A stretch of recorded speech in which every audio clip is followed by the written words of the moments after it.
Student, मैं जाला सरला आपको 12th स्टैंडर्ड में हिंदी सब्जेक्ट पढ़ाऊँगी।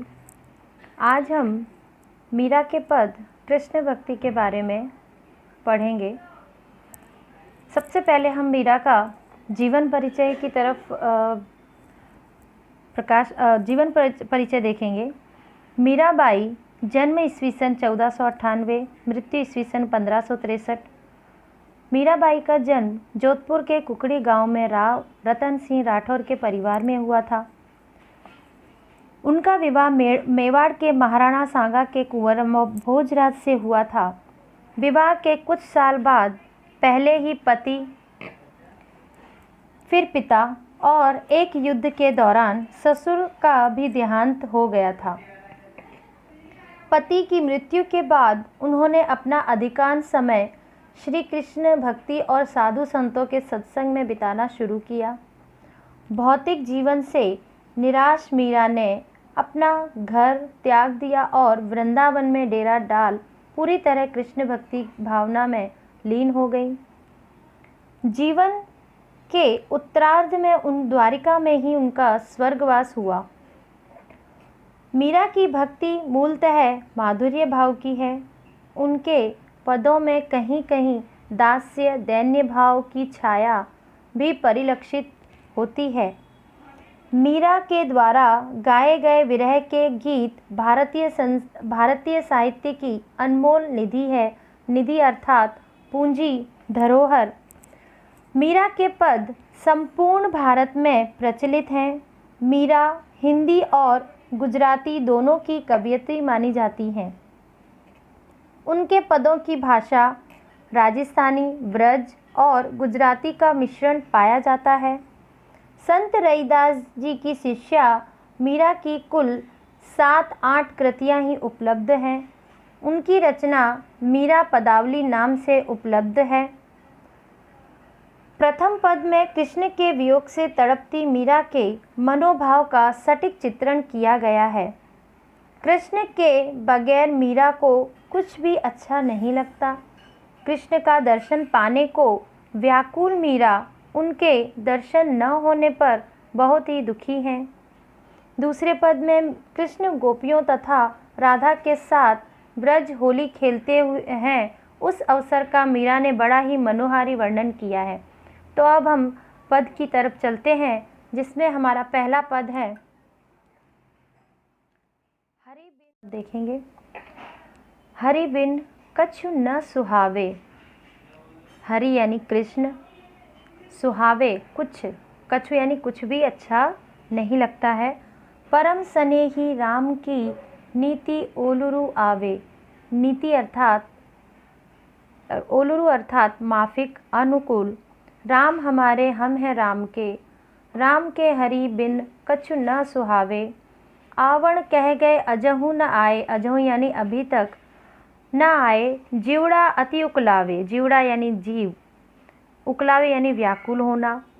तुम दर्शन की आस रमैया, कब हरि दर्शन दिलावे। चरण कमल की लगनी लागी, नित बिन दर्शन दुख पावे। मीरा को प्रभु दर्शन दीजियो, आनंद वर्ण्यु न जावे। मीरा को प्रभु दर्शन यानी दर्शन होगा। वर्ण्य यानी वर्णन।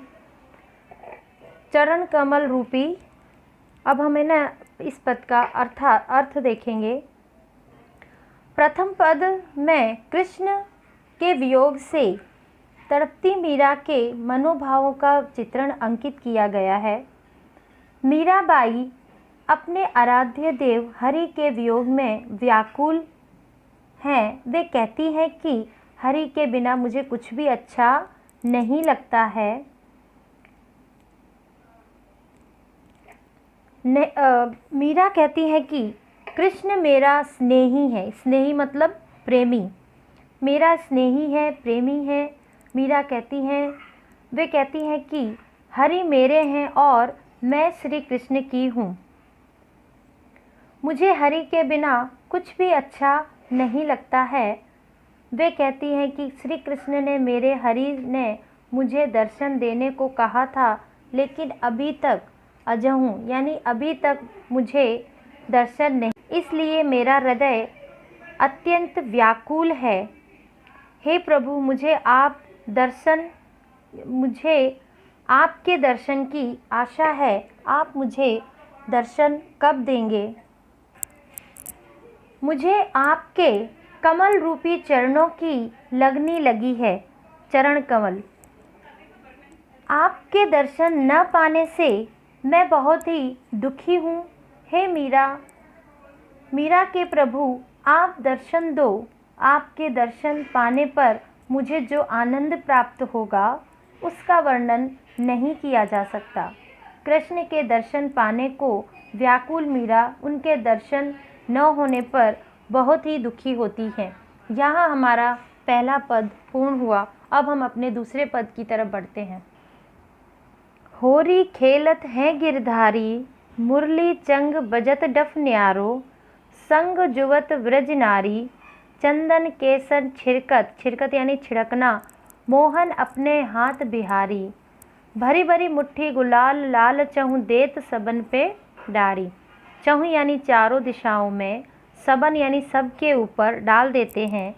छेल छबीला नवल कान्हा, संग श्यामा प्राण प्यारी, गावत चार धमार राग, तह दे दे कल करतारी, फागु जू खेलत रसिक सांवरी, बाड़ियो रज, रज यानी धूली होता है, ब्रज भारी, मीरा के प्रभु गिरधर नागर, मोहन लाल बिहारी।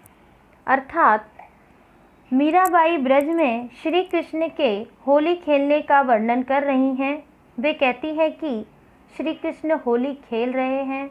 इस अवसर पर मुरली चंग डफ